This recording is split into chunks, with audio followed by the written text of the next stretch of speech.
Shalom, mis hermanos, buenas tardes, tengan todos ustedes. Vamos a continuar con eh, esta sesión de capítulos sobre forjadores del cristianismo.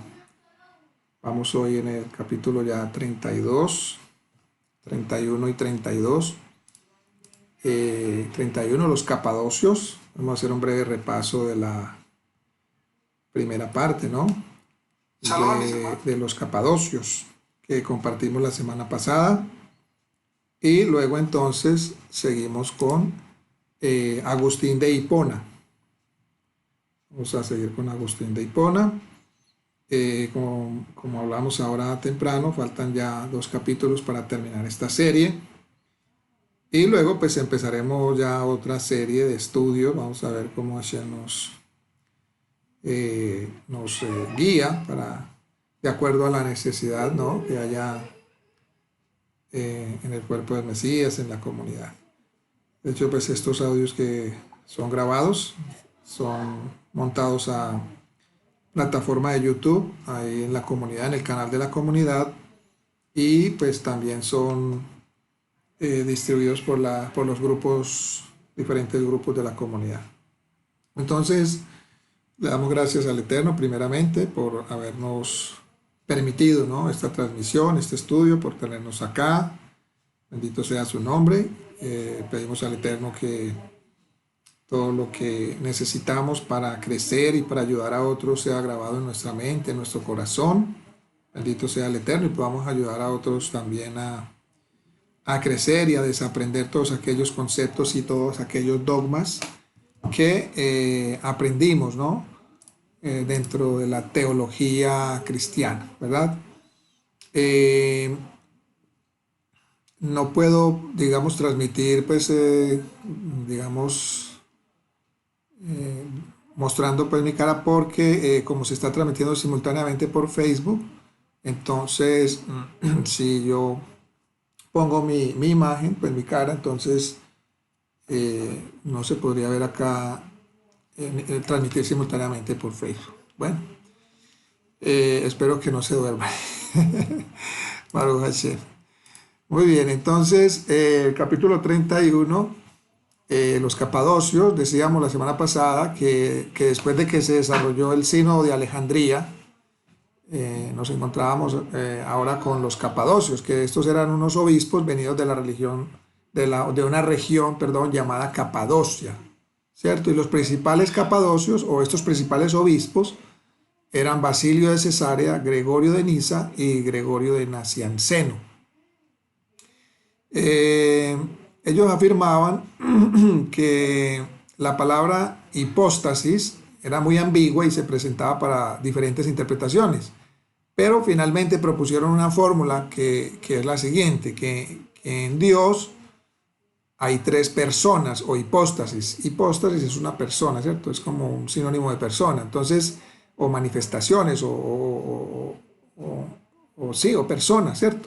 Entonces ellos decían que en Dios hay 3 hipóstasis, o sea, 3 personas, pero una ousia, es decir, 3 subsistencias individuales, o sea, 3 personas individuales que participaban de una misma y única esencia divina, ¿cierto? Esto era lo que decían estos obispos de Capadocia, Basilio de Cesarea, Gregorio de Nisa y Gregorio de Nacianceno, ¿verdad? Aquí vemos pues ya como digamos, la doctrina de la Trinidad ya va cogiendo auge y va cogiendo forma. Aunque algunos que se dicen pues trinitarios ni por la cabeza se les pasa de dónde salió todo esto, ¿cierto? Y por eso es importante conocer la historia. Esto fue entonces en contraposición de los macedonianos, que decían que el Espíritu Santo no puede ser glorificado en estricto parangón con el Padre y el Hijo, porque era de distinta naturaleza y de inferior dignidad. Decían otra corriente del cristianismo macedonia. Entonces, la respuesta de otros obispos, pues obviamente no se hizo esperar, ¿cierto? Y dijeron, bueno, si eran 3 sustancias divinas, entonces quiere decir que habían 3 dioses. Es total y absolutamente lógico, ¿no? Que si eran 3, pues entonces eran 3 dioses, ¿cierto? Y esto pues generó nuevos debates, ¿verdad? Y en vez de resolver el problema anterior, pues lo complicó aún más. Y los obispos, contrarios a la fórmula de los obispos de Capadocia, pues consideraron la fórmula como una traición al credo de Nicea. Recordemos que ya habíamos visto el credo de Nicea. Y dicho credo entonces toma nuevamente auge y ellos deciden que para resolver el problema entonces es mejor volver al credo niceno o al credo de Nicea. Entonces para ese mismo momento hace su aparición un obispo también de mucha influencia llamado Atanasio de Alejandría. Atanasio nació más o menos en el año 300 después de la era común, después del Mesías, al 373. Hay muchos que consideran que Atanasio incluso fue el que convenció al emperador Constantino de que usara el término homousis, o sea, digamos una misma esencia, tres en una misma esencia, ¿cierto? Digamos que dicen los historiadores, ¿no?, que fue Atanasio realmente, o por influencia de Atanasio, que Constantino fue convencido para que incluyera en el credo niceno este término. Entonces Atanasio habló de tres personas en una unidad, ¿cierto? Él decía: nosotros también, por la gracia de Dios, brevemente indicamos que la palabra del Padre es en sí misma divina y que todas las cosas poseen su voluntad y su poder. Este es el misterio que los judíos condenan, los griegos lo mofan, pero que nosotros lo adoramos, ¿cierto? Entonces aquí vemos pues Atanasio definiendo tres categorías o tres dogmas: el judío, los griegos y los cristianos, pues sí, los que ya estaban formando como tal el catolicismo o el cristianismo universal. La iglesia universal, católico o catolicismo viene pues de universal, ¿cierto? Que se empezó a formar en Roma. Entonces, según decía, seguía diciendo Atanasio, él decía que Cristo es revelado como Dios y como Hijo de Dios. Y por tomar refugio con Cristo y por adorarle como Dios, entonces ellos, los cristianos, además vienen por él al conocimiento del Padre. Y esto pues trató de acomodar entonces el asunto anterior, ¿cierto? Esos debates que se empezaron a formar. Entonces, aquí vemos, mis hermanos, que es interesante que observemos que la adoración a Jesús como Dios fue introducida en el Sínodo de Alejandría y Atanasio como su principal defensor, ¿cierto? Recordemos la posición que tenía Pablo de Samosata, que lo vimos en la clase pasada. Pablo de Samosata prohibió cantarle a Cristo como Dios, orarle a Cristo como Dios, pero ahora tenemos pues otro obispo que dice que es perfectamente permitido cantarle y orarle a Cristo como Dios mismo, ¿cierto? O sea, en este caso, Atanasio. Recordemos parte de su doctrina. Su doctrina parte de la base de un modalismo de tipo monarquiano, según la cual, que ya también lo vimos anteriormente, según el cual en Dios no hay más que una persona que constituye la única esencia divina. O sea, esto es una monarquía, es uno solo, ¿cierto? Y que Cristo sería puro hombre, nacido por obra del Espíritu Santo de María Virgen.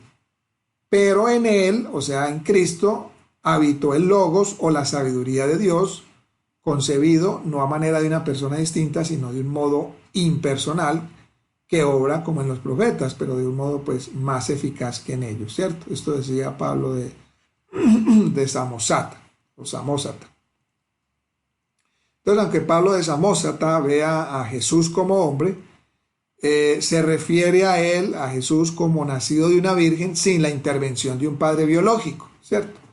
Pablo de Samósata pues le da a Jesús, digamos, esa característica de haber sido nacido de una mujer virgen, ¿sí? sin digamos, la participación de un hombre, en este caso de su padre Yosef, ¿cierto? Así que Pablo de Samosata, pues aquí también, pues digamos que está de acuerdo, digámoslo así, o o está con la doctrina, pues, o la enseñanza, ¿cierto? De que Yeshua, pues, no tuvo padre biológico, ¿cierto? Eh, Sino que nació, pues, por digamos, una concepción milagrosa, o sea, donde no hubo participación de hombre, ¿cierto? Pues en esto hay muchas, también hay debates hasta hoy día, ¿no? Y cada corriente pues tiene su interpretación al respecto. Unos dicen que Yeshua, como Pablo de Samosata, dice que Yeshua pues no tuvo paternidad. Otros dicen que sí la tuvo, porque pues cómo podría entonces ser descendiente de David por la vía paterna, ¿cierto? Como fue anunciada por los profetas. En fin, pues pero no es el tema pues de hoy, ¿cierto? Pero pues sí se deja en claro que Yeshua fue hombre, participó de carne y sangre como nosotros, ¿cierto? Al cual se le dan atributos, pues según el concepto del Logos, en la personificación del Mesías, o sea, del ungido, pero no como un ser personal, sino como una inspiración, donde las emanaciones o los intermediarios, que hablamos también al principio, que eran conocidos en la filosofía griega como aeones, intermediarios o emanaciones, eh, como receptores del logo no son seres divinos, ¿cierto? Y esto pues para los cristianos influenciados por la filosofía grecorromana era una total herejía, ¿cierto? Por lo que le valió su condena en el tercer sínodo de Antioquía. Pero volviendo al punto entonces, ¿cuál es la base y la importancia de Atanasio en el desarrollo de la doctrina de la Trinidad? ¿Cierto? ¿Cuál es esa importancia que se le da aquí a Atanasio? Entonces, ¿cuál era el argumento de Atanasio? Atanasio decía lo siguiente. Atanasio decía, si Cristo es simplemente un hombre y no Dios, como el Padre es Dios, no puede salvar a nadie, ni siquiera a sí mismo, ¿cierto? Esto decía pues Atanasio, que si Cristo era simplemente un hombre y no Dios, como el Padre es Dios, entonces no puede salvar a nadie, ni siquiera a sí mismo, ¿cierto? Decía Atanasio en su reflexión subjetiva, o sea, su propia interpretación. También decía Atanasio que una criatura no puede salvar a la humanidad, solamente uno que sea Dios puede salvar a la humanidad, ¿cierto? Pero lo que no entiende aquí Atanasio es que Yeshua era, digamos, el agente, no el que enviaba. Él era el agente, él era el enviado, por medio de quien el pueblo redimía. Pero él estuvo dispuesto y expuesto, más bien estuvo expuesto a toda tentación, incluso a fallar, porque la palabra dice que él fue tentado en todo, ¿cierto? Pero él permaneció fiel. Entonces, aquí se contradice Atanasio, porque Yeshua no resistió las tentaciones como ningún dios, como ningún superhombre, superhéroe. Él resistió todas las tentaciones como un ser humano, porque ¿dónde está entonces el mérito? Ah, pues es que él era Dios, claro, pues así cualquiera puede resistir las tentaciones. No dice la palabra que Dios no puede ser tentado. No dice la palabra que Dios pues, es bueno y que Dios es perfecto. Pues cómo iba a pecar Jesús, ¿verdad? Entonces eso es lo que hay que analizar.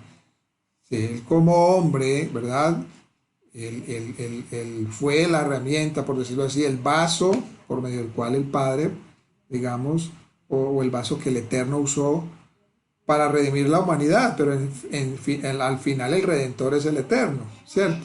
El Creador es el Redentor, ¿cierto? Así como el Eterno usó a Moisés, ¿cierto? Para redimir al pueblo, sacar al pueblo de Israel de Egipto, ¿sí? Podríamos decir que fue Moisés entonces quien redimió y sacó a ese pueblo, pero no fue así, fue el Eterno, porque el poder era del Eterno, ¿verdad? Igualmente Yeshua fue ungido por el Eterno, con el Espíritu de Santidad. El poder que tenía Yeshua era del Padre. Ellos eran esos receptores de la luz divina, ¿verdad? Como instrumentos para los planes del Eterno, ¿cierto? Entonces, esto es lo que hay que entender. Entonces, seguía diciendo Atanasio, si Cristo es una criatura, él no tiene otro deber que servir a Dios como otra criatura. Por lo tanto, es imposible la salvación del hombre, excepto que Cristo sea Dios, ¿verdad? Esto decía Atanasio. Miren que esto no es de ahora, esto es de allá, de atrás. Entonces, aquí podemos ver de dónde sale esta postura radical que tiene que Jesús tenía que ser un Dios, pues tenía que ser Dios para poder ser el Cristo, el Mesías.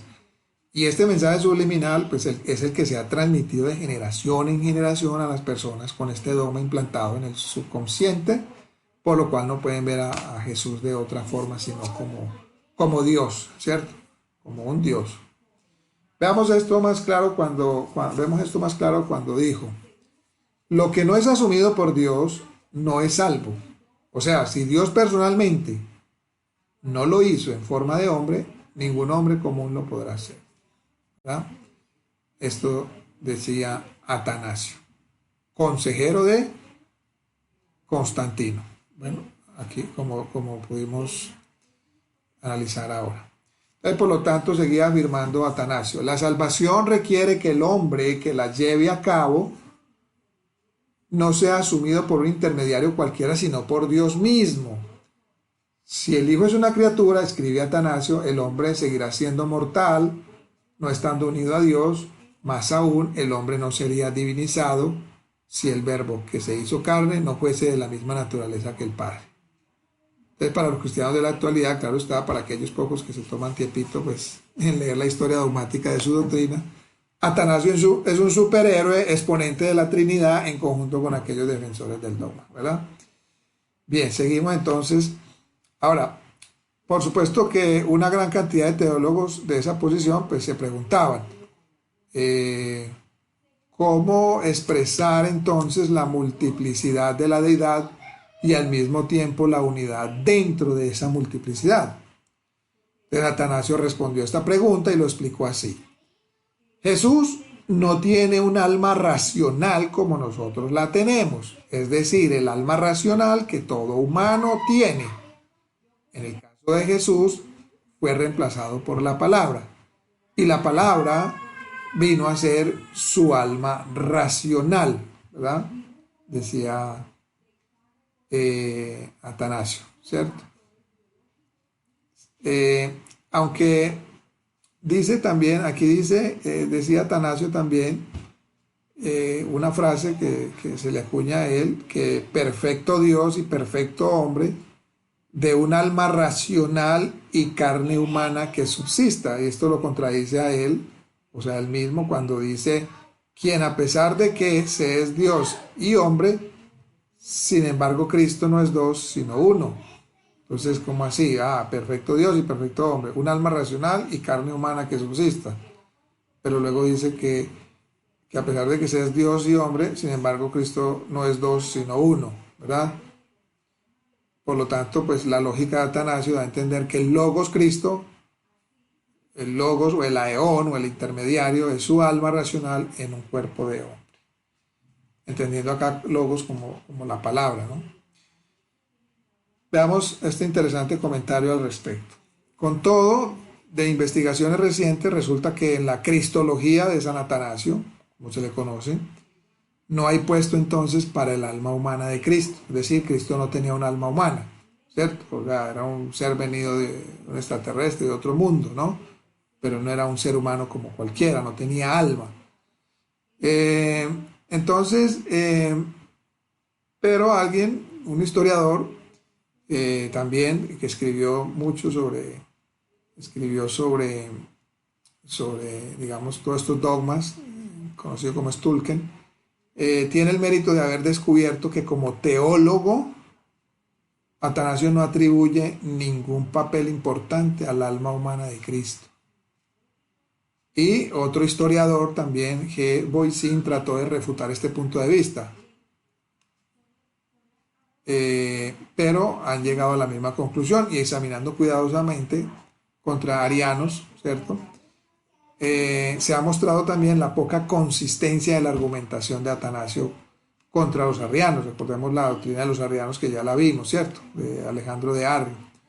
que también estuvo, digamos, fue, por decirlo así, fue como el revolucionario o el apóstata o el hereje de la fecha, porque los demás del credo niceno y todos los obispos de Roma no aceptaban lo que Alejandro Arrio de Alejandría decía, ¿verdad? Entonces, estos fundaban sus objeciones contra la divinidad de Cristo en pasajes de la Biblia que mencionan el sufrimiento interior, que mencionan también el temor y la tristeza del Logos. Se podría esperar entonces que Atanasio demostrara que todo ello no tiene nada que ver con su divinidad y que es obra de su alma humana. Pero en cambio, pues él no lo hace y él nunca explota esta oportunidad y nunca ataca a los arrianos por haber cometido ese error. Entonces la explicación está en que la forma característica de la cristología primitiva era la cristología del Logos, ¿cierto? Entonces, ahora, ¿cuál es la importancia de lo dicho acá por Atanasio, ¿cierto? ¿Cuál fue esa qué pasó con lo que Atanasio dijo? Que en su opinión, o sea, en la opinión de Atanasio, la frase antes formulada, pues resolvía el problema de la similitud e igualdad con el Padre. Pero ¿qué quería decir este hombre realmente? Él quería decir que si la palabra, que es Dios, ¿cierto?, ocupa el lugar del alma racional de Jesús, él es una persona individual, pero la realidad de su alma, que es la palabra, le permite decir a Atanasio que mantiene una igualdad con el Padre, ¿verdad? Pero aunque sea diferente como persona, ¿cierto? Aquí vemos pues una cantidad de contradicciones. Por otro lado, entonces, otro obispo, conocido como el obispo Apolinar de la Odisea, en el año 370, decía: en Cristo la palabra ocupó el lugar del Espíritu. Por lo tanto, en él un cuerpo y un alma humana fueron unidas a la razón, al logo divino. ¿Y cuál es la diferencia entre la tesis de estos dos obispos? Que Atanasio decía que en Cristo la palabra ocupó el lugar del alma, ¿sí?, y Apolinar decía que la palabra la ocupaba el Espíritu. Entonces la respuesta de los dos obispos pues no se hizo esperar y decían: ¿podemos llamar realmente hombre a una persona que no tiene alma humana? ¿Un alma humana real o un espíritu humano real? La respuesta que tanto Atanasio como Apolinar usaban era: Jesús vino como hombre, no hombre. Imagínense. O sea, Jesús sí vino como hombre, pero no hombre. O sea, contradicciones, ¿no? Entonces aquí veo, mis hermanos, que es lo que entonces tratan de decir estos dos obispos. Pues que Jesús es en apariencia hombre, y eso en el modalismo, que aparenta ser un hombre, pero no lo es, ya que es un modo de Dios, ¿cierto? Entonces pueden ver ustedes cómo estos señores pues trataron de acomodar todo, racionalizando, filosofando, pero en realidad no usando las fuentes bíblicas, sino su razonamiento sectario, ¿cierto? Y aquí pues al momento que un hombre no es íntegramente hombre como los demás hombres, ya no es hombre, ¿verdad? Aunque se parezca a un hombre. Entonces, ¿cuál era la opinión del resto de los teólogos? Ellos decían que Jesús no aparenta ser hombre, sino que es hombre como nosotros somos hombres, y por lo tanto su espíritu, su alma, su cuerpo, pues tiene que ser exactamente como la de nosotros, si no es hombre en el sentido estricto del término, ¿cierto? Y es por ello que también se tilda a Apolinar de la Odisea como un hereje. También le tildaron como un hereje, ¿verdad? Entonces aquí veo, mis amigos, mis hermanos, que hoy día pues toda persona, ¿cierto?, toda persona, todo cristiano que acepta la doctrina de la Trinidad, pues acepta una de estas dos fórmulas, de estos dos obispos, tanto de Atanasio como de Apolinar. Pero una gran cantidad de personas que creen no saben lo que creen y tampoco buscan sus fuentes, ¿cierto? Y al parecer pues como que no les importara, pero así de esa manera pues enseñan cosas que ni ellos mismos dominan, que es lo más lamentable. Entonces, en otras palabras, pues la única manera en que la doctrina de la Trinidad pueda ser entendida es que en la persona de Jesús, que en la persona de Jesús está su alma, y que en la persona de Jesús está su espíritu. O sea, hay una cantidad pues como como unas contradicciones o incoherencias entre lo que estos dos obispos también decían, que es hombre pero no es hombre a la vez. Imagínense, no se puede entender eso. Entonces no hay otra manera pues de creer en la doctrina de la Trinidad. y los señores Atanasio y Apolinar pues mutilaron la humanidad del Mesías totalmente. Destruyeron su genealogía, ya que al no ser hombre pues se convierte en otra cosa que no entendemos, ¿verdad? Y todos estos debates, discusiones teológicas pues nos llevan al Concilio de Constantinopla del año 381 de la Era Común, donde allí se busca desesperadamente una fórmula que pueda traer una unificación al cristianismo de esa época, y es donde proponen la siguiente fórmula: 3 individualidades con 3 sustancias, pero compartiendo una misma esencia, o sea, una ousia. 3 individualidades, Padre, Hijo, Espíritu Santo, con 3 sustancias, pero los 3 comparten una misma esencia, ¿verdad? Aquí pues ya la Trinidad como tal en todo su furor. Me adelanto un poquito, ¿sí?, con un comentario de cómo finalmente terminó este asunto, ¿no? Las dos naturalezas, tanto la humana y la divina, son diversas, pero cada una perfecta en sus propios atributos, entonces convergen en una verdadera unidad mediante una misteriosa e inefable convergencia y constituyen un solo Jesucristo. Esto se dijo en el concilio de Éfeso en el año 431. Todos estos concilios, recordemos que ya estaban dominados por los obispos católicos cristianos que ya tenían la influencia del Imperio Romano. Entonces, aquí, como dice, convergen entonces en una verdadera unidad mediante una misteriosa inefable convergencia, ¿cierto? Y esto pues es el dogma trinitario, que algo misterioso, incomprensible, que debe creerse y punto, ya. Eso es lo que se dice pues cuando uno le habla a una persona que está dogmatizada. Ellos dicen, no, esto es algo misterioso, nadie lo puede conocer y lo único es creerlo y ya. No vale la pena buscar evidencia bíblica al respecto, porque eso no lo explica. Y pues nunca se encontrará evidencia bíblica de eso, pues es algo misterioso, solo debe ser creído porque es así y punto, dicen los defensores de esta doctrina de la Trinidad. Entonces ahí vimos pues los capadocios, como también influyeron, estos 3 obispos influyeron en la formulación de la teología cristiana como se conoce hoy día. Vamos a mirar entonces algo sobre Agustín de Hipona. Agustín de Hipona, volviendo al tiempo del relato, ¿no?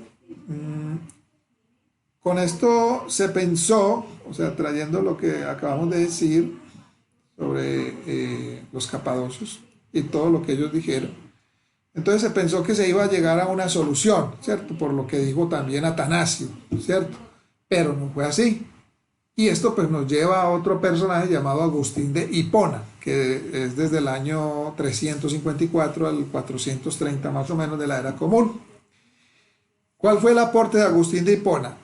De hecho, pues es catalogado como un aporte muy importante en el desarrollo de la doctrina de la Trinidad y especialmente pues en el área latina de la Iglesia. Recordemos que Agustín de Hipona estaba fuertemente influenciado por la filosofía grecorromana, ya que él en una de sus frases, él dice, refiriéndose a Platón, nadie se ha acercado tanto a nosotros, ¿cierto? Refiriéndose él a Platón, nadie se ha acercado tanto a nosotros. Eso está en el Pensamiento Filosófico Cristiano, página 210, esta referencia. ¿Cuál fue la máxima contribución de Agustín de Hipona? Fue la dimensión psicológica que le dio a la doctrina de la Trinidad. Entonces él intenta demostrar mediante analogía, una analogía psicológica o semejanza entre cosas distintas, que si el hombre es espíritu, alma y cuerpo, lo que se conoce como una tricotomía, y fue hecho imagen y semejanza de Dios, pues Dios debe ser una tricotomía, es decir, espíritu, alma y cuerpo. Por lo tanto, la doctrina de la Trinidad no solamente es una realidad, sino una necesidad. Esto era lo que decía Agustín de Hipona, ¿cierto? Que como el hombre tiene 3 partes, espíritu, alma y cuerpo, y que fue hecho a imagen de Dios, pues de la misma manera el Eterno también debe ser una tricotomía. ¿cierto? Es decir, espíritu, alma y cuerpo, ¿cierto? Entonces aquí vemos como este hombre, Agustín de Hipona en su ignorancia, pues digamos que se imagina a Dios y le da forma, pero Dios no tiene forma, porque Él es espíritu, ¿verdad?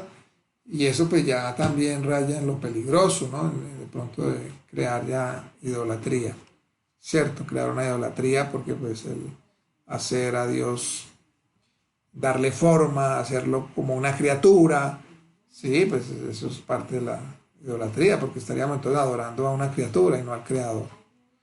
Entonces Agustín de Hipona decía, Dios el amante, Dios el amado, Dios amor, es igual a Dios el Padre, Dios el Hijo y Dios el Espíritu Santo. Aquí vemos pues estos hombres filosofando, ¿verdad? Nunca salieron de la filosofía griega. Por supuesto, hay algunos buenos aportes de algunos conocidos padres de la iglesia, pero no podemos descartar pues que todo fue perverso y malo. Hay cosas que pueden ser rescatables, pero en general todos estos hombres pues estaban muy influenciados por la filosofía griega y por mucho paganismo.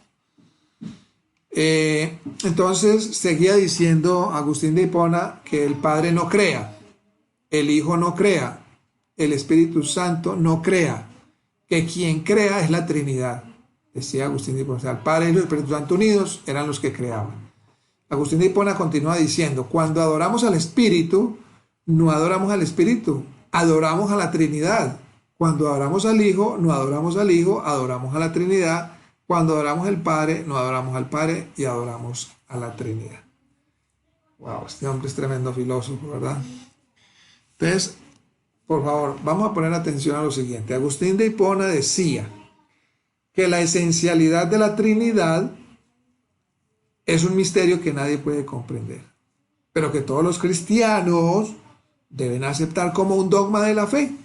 Es decir, aunque usted no lo crea, se debe creer porque sí y solamente por eso, ¿cierto? Entonces, seguía diciendo, entienda esto, la doctrina de la Trinidad jamás podrá ser entendida. Solo se cree y punto. Decía este señor Agustín de Hipona.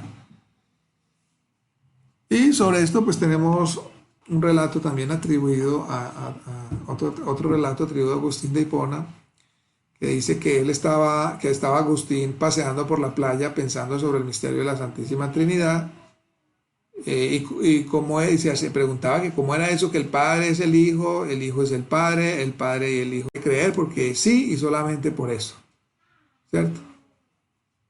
Entonces seguía diciendo, entienda esto, la doctrina de la Trinidad jamás podrá ser entendida. Solo se cree y punto. Decía este señor Agustín de Hipona. Y sobre esto pues tenemos un relato también atribuido otro relato atribuido a Agustín de Hipona, que dice que estaba Agustín paseando por la playa pensando sobre el misterio de la Santísima Trinidad, y cómo se preguntaba que cómo era eso, que el Padre es el Hijo es el Padre y el Hijo son el Espíritu Santo, y que el Espíritu Santo es el Padre y el Hijo, etcétera, etcétera, etcétera. Entonces, por supuesto que su cerebro mortal pues no concebía la idea, más bien se enredaba cada vez más, ¿cierto? Y en eso vio pues a un niño que estaba con una pequeña conchita sacando el agua del mar y echándola en un pocito en la arena. Le pregunta Agustín de Hipona al niño, ¿qué hace, niño?, preguntó él. ¿No lo ves?, le dice el niño, estoy sacando todo el agua del mar para vaciarla en este pocito, dijo el niño. Pero no te das cuenta que eso es imposible, le replicó Agustín. Agustín le dijo al niño, es mucho más fácil que yo logre hacer esto, le dijo el niño a Agustín, es mucho más fácil que yo logre hacer esto, que tú comprendas el misterio de la Santísima Trinidad. Bien, entonces vemos ahí pues cómo el niño pues le da una respuesta que lo dejó prácticamente pues callado, ¿no? O sea, que mucho más fácil que el niño hiciera eso, ¿cierto? Vaciar el agua en la conchita o con la conchita, que Agustín comprender el misterio de la Trinidad. Entonces, como hemos pues repetido varias veces en estos en estos estudios, pues la Trinidad es incomprensible aún para aquellos que fueron sus exponentes. ¿Por qué? Porque no existe evidencia totalmente convincente de su existencia a la luz de las Escrituras. No hay nada parecido o parecido al fenómeno trinitario en ellos. Y pues por lo tanto los trinitarios se cierran sus mentes, su razón y solo repiten y ya. Y de esa manera pues la entienden, y en el peor de los casos se realizaron interpolaciones a los textos originales. ¿Qué es una interpolación? Pues es una añadidura tardía, ¿cierto?, a los originales para tratar de sustentar una doctrina. Y esto pues se hizo muy posiblemente en su desesperación para que la doctrina de la Trinidad fuera aceptada como es el caso, por ejemplo, la primera carta de Juan, por ejemplo, 1:5 al 7, donde dice: porque tres son los que dan testimonio en el cielo, el Padre, el Verbo y el Espíritu Santo, y estos tres son uno. Y tres son los que dan testimonio en la tierra, ¿verdad? Entonces muchos toman este verso para afirmar su postura en la Trinidad, pero la versión incluso Reina Valera incluye palabras que no forman parte de la epístola original y que fueron añadidas posteriormente, o sea, interpolaciones. Y estas se omiten incluso en algunas versiones modernas, ¿cierto? Como pueden observar pues, los mismos teólogos cristianos, ellos también están conscientes de esta interpolación, que solo es una de entre tantas que nos encontramos en el llamado Nuevo Testamento, ¿cierto? Sobre todo el traducido por los cristianos, ¿cierto? Por la teología cristiana, los que siguen esta teología, y muchas veces pues fueron también los sacerdotes católicos. Pero pues como vemos, entonces es triste pues, y lamentable que desde el año 354, el 430 hasta nuestra época, esto pues absolutamente ha cambiado muy poco, y por estas famosas analogías psicológicas o semejanza entre dos cosas distintas pues establecidas por Agustín de Hipona, donde quieran que los cristianos ven tres, indudablemente piensan en la Trinidad. Donde quiera que ven tres, aplicará la Trinidad, ¿verdad? Y por analogía psicológica de este señor llamado Agustín de Hipona, siempre que vean tres cosas o tres, como manifestación o cualquier número o cualquier letra o cualquier palabra o frase que implique tres, pues lo van a ver. Ya eso lo tienen en su mente y grabado en su corazón, de que eso es una Trinidad. Entonces de ahí ellos se pegan para, digamos, justificar la doctrina trinitaria. Veamos un verso de una palabra de los profetas, de Isaías 6:3, que dice que y el uno al otro daba voces diciendo: Santo, Santo, Santo, ¿verdad? Diciendo del Creador. Entonces cuando un cristiano ve esto en las Escrituras, inmediatamente por analogía psicológica de Agustín de Hipona, dice: ahí está la Trinidad, ¿ves? Santo, Santo, Santo, son tres: Padre, Hijo, Espíritu Santo, los tres son santos, ahí está la Trinidad. Esa es la manera de interpretar, esa es la manera como los dogmas se han establecido, mal interpretados, y doctrinas inmensas, grandes, sacadas de un solo verso, ¿cierto? De un solo verso, y para acabar de estar pues mal interpretado, ¿cierto? ¿Por qué? Porque se alejaron de sus raíces, de las fuentes hebreas, y por eso pues ya su doctrina y su pensamiento es totalmente alejado, totalmente cortado de la raíz. Y para eso pues el Eterno está restaurando, está trayendo personas nuevamente al conocimiento de la verdad, para que seamos portadores de esta luz que el Eterno está derramando sobre todas las naciones. Segunda de Corintios 13:14 dice Shaul, apóstol Pablo, dice ahí: la gracia del Señor Jesucristo, el amor de Dios y la comunión del Espíritu Santo sea con todos vosotros. Ahí dicen los cristianos, o los que participan del dogma cristiano, ahí está la Trinidad: Señor Jesucristo, la gracia del Señor, el amor de Dios, ahí está el Padre, comunión del Espíritu Santo, ahí está la Trinidad, ¿verdad? O sea, no desaprovechan la oportunidad para cualquier verso que medio por ahí tenga alguna alusión, aunque no directa, ni tampoco trata de decir eso, pero ellos lo toman como si fuera pues última palabra y como si la palabra estuviera tratando de hablar de una Trinidad, ¿cierto?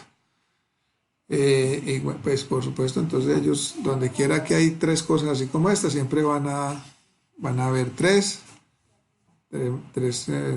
manifestaciones, personas, en fin, siempre van a haber tres y en este caso lo van a resolver, lo van a relacionar con Padre, Hijo y Espíritu Santo, diciendo ahí está la Trinidad y pues aplicando por analogía, la analogía psicológica de Agustín de Hipona.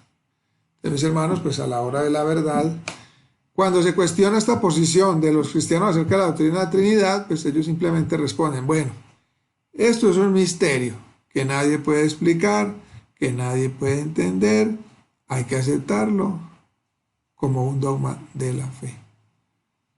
Como dicen también algunos teólogos clásicos como por ejemplo Guillermo de Ockham, afirman la imposibilidad de la comprensión intelectual de la naturaleza divina y postulan su simple aceptación a través de la fe. Simplemente hay que creer y punto, ya, ¿cierto? Entonces en eso se basan pues sin tener pues incluso evidencias de la misma palabra, de la misma Torah. Entonces aquí vemos pues mis hermanos esta declaración de Agustín de Hipona es la que ha creado mayor debate, porque si hay algo que nadie puede entender y nadie explicar, pues entonces obviamente se puede generar debate. ¿Por qué también nos esforzaríamos pues tanto en imponer algo que nadie ha podido entender y nadie puede explicarlo? ¿Y cómo podemos demandar a los creyentes pues que crean una cosa que nadie puede explicar y nadie puede entender, ¿verdad? Conclusión, pues la Trinidad y la Torá son como el vinagre y el aceite o como el agua y el aceite que no se pueden mezclar, ¿verdad? Entonces, acá terminamos pues esta sesión de Forjadores de Cristianismo. Habríamos hablado de los capadocios, hicimos un breve recorderis de la clase pasada de los capadocios y luego vimos pues la segunda parte de los capadocios y ahora Agustín de Hipona. Y vemos pues cómo todas estas personas pues que tuvieron alguna relevancia dentro del partido cristiano pues influyeron mucho con su filosofía, con su doctrina, ¿verdad? Influyeron mucho en aquella época pues esa comunidad naciente o que ya se estaba formando y desarrollando de los no judíos o de los gentiles, ¿cierto? Entonces, la semana entrante vamos a continuar ya los últimos dos capítulos. Serían ya los últimos dos capítulos, Nestorio de Constantinopla y el Concilio de Calcedonia. Ahí en el Concilio de Calcedonia, este concilio también fue muy importante. Fue muy importante porque allí se decidieron cosas trascendentales para la teología cristiana, ¿cierto? Entonces, mis hermanos, bueno, si alguien tiene una pregunta o algún aporte, bien pueda. Tenemos 5 minuticos para hacer esas preguntas o esos aportes.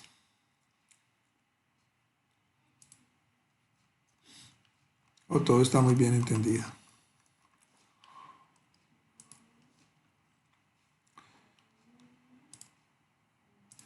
Hay que tener algo que, pues estos estudios no se han hecho con la finalidad pues de ofender a nadie, ni de, ¿cierto? Ni de, obviamente, pues cada quien tiene su propio libre albedrío para decidir dónde está, con quién quiere estar, qué quiere creer y qué no, ¿cierto?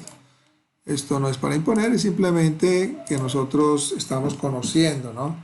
Cómo se formaron los distintos dogmas cristianos, cómo se formaron, quiénes fueron sus precursores, ¿verdad? Y es bueno porque quien conoce la historia, pues quizás tiene un mayor porcentaje de no volver a cometer los mismos errores, ¿cierto? Entonces eso es bien importante, ¿no es cierto? Conocer la historia, conocer cómo se formó el cristianismo. De pronto más adelantico vamos también a compartir cómo se formó el judaísmo como tal, ¿cierto? Vamos a mirar, digamos, el nacimiento del judaísmo como tal en el sentido teológico, ¿verdad? porque una cosa pues es el pueblo judío, el pueblo de Israel, su idiosincrasia, su cultura, la Torá, todo esto. Pero allí se fue formando un cuerpo también digámoslo así, de creencias y digamos, de teología, ¿no? A través pues, de toda la literatura judía, ¿no es cierto? Entonces podemos también eh, estudiar sobre eso, es bien importante conocer también la historia del pueblo judío, ¿cierto? Para mirar cómo fue que se formó el pensamiento de ellos y poder entender también desde un punto de vista ya más académico, más cercano, más... eh, porque hemos cometido muchos errores también en eso, ¿cierto? Por no entender el contexto judío, debatíamos, decíamos cosas que realmente no, ni conocíamos. O sea, o conocíamos la versión teológica cristiana, pero no la otra. Y recuerden que para poder ser buenos jueces y poder dirimir en un asunto, tenemos que conocer ambas partes, ¿cierto? O sea, si hay dos personas que tienen litigios, se debe conocer la versión del uno y se debe conocer la versión del otro. Ya estamos conociendo, en este caso, la versión teológica cristiana y vamos a entrar a conocer la versión teológica judía, ¿cierto? Eso es bien importante para entonces ya hacer cada uno, tomar ya una decisión, ¿cierto? Como buenos jueces que somos en el Eterno. Baruch Hashem. Entonces, bueno, no hay ninguna pregunta. Vamos a ver qué dicen por acá. De todo claro, hermano. Las mismas posiciones las vemos en las 2000 y pico de ramas de cristianismo y hasta raíces hebreas hoy en día. Es correcto. Sí, incluso en las raíces hebreas, bueno, si se llama raíces hebreas porque pues hay mucha teología todavía filosófica, hay mucha teología todavía cristiana, ¿cierto? Y bueno, pues lamentable los que no siguieron esta serie porque les hubiera podido ayudar mucho, ¿cierto? Esta serie que hemos visto, estos 34 capítulos que vamos a terminar la otra semana con la ayuda de Hashem. Pero bueno, igual pues yo los he ido mandando con la ayuda del hermano Anderson, ha estado ayudando a editar los audios. Por los que no pudieron estar acá, pues puedan hacer el repasito por los audios. Están también en el canal de la comunidad de YouTube. Lo pueden buscar Casa de Israel, Redimidos de las Naciones. Videos, ahí están todos los videos. Todos los videos que hemos venido de las Parashá, las enseñanzas, el Musar de la Torah ahora con el rabino David Baruch Pérez, ahí están todos, ¿cierto?